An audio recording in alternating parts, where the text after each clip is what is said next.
There has been a lot of love for Bardock. I mean, he's the father of Goku, one of the oldest Saiyans we ever got to see, with the obvious exception of these guys. And unlike most characters in Dragon Ball, Bardock has had a few different storylines. Most people know him as the lone Saiyan who tried to take down Frieza. Others know him as the original Super Saiyan, and then barely anyone, probably because we haven't seen much of him yet, knows him as Time Breaker Bardock. And while I was searching around for Dragon Ball stuff, I found this. Basically what this is a manga created by young Gigi, the same guy who made such characters as Eyes and Super Saiyan 4 Gohan from Dragon Ball AF. He's recently come out with a brand new volume and it's titled Bardock After. And from what I can tell, it is an alternate storyline from the original. And I always like looking at stuff like this because this is how other people see Dragon Ball and how they're interpreting the story.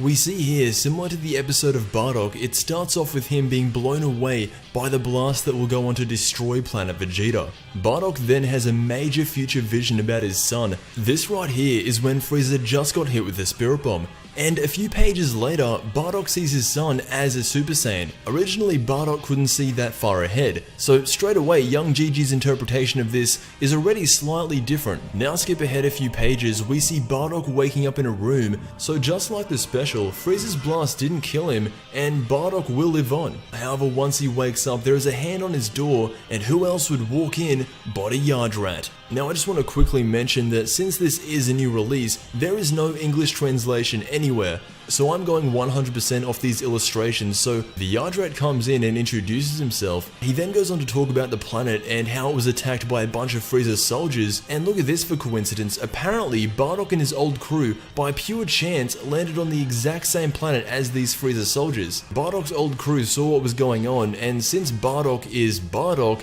he protected the Yardrats just to spite Frieza.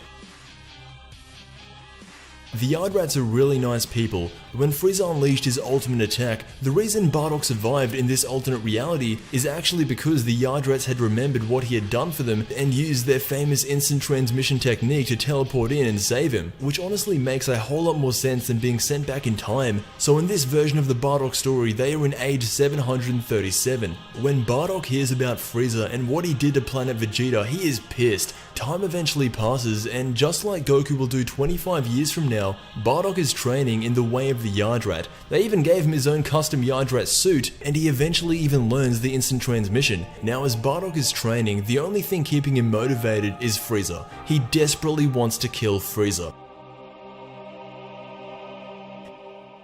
A few days pass and Bardock is ready. He says goodbye to the Yardrats and heads straight for the other side of the universe. Randomly showing up at a Frieza planet, he kicks the shit out of the guard standing there, and this is what I really like about Bardock. This is borderline Black Goku. He flies up and all surrounding buildings are now destroyed. More of Frieza's elite soldiers try to come up and fight him off, but as you'd expect, Bardock is on a whole other level. He then goes down to one of the buildings that he didn't destroy, finds some Saiyan armor, and makes it his own.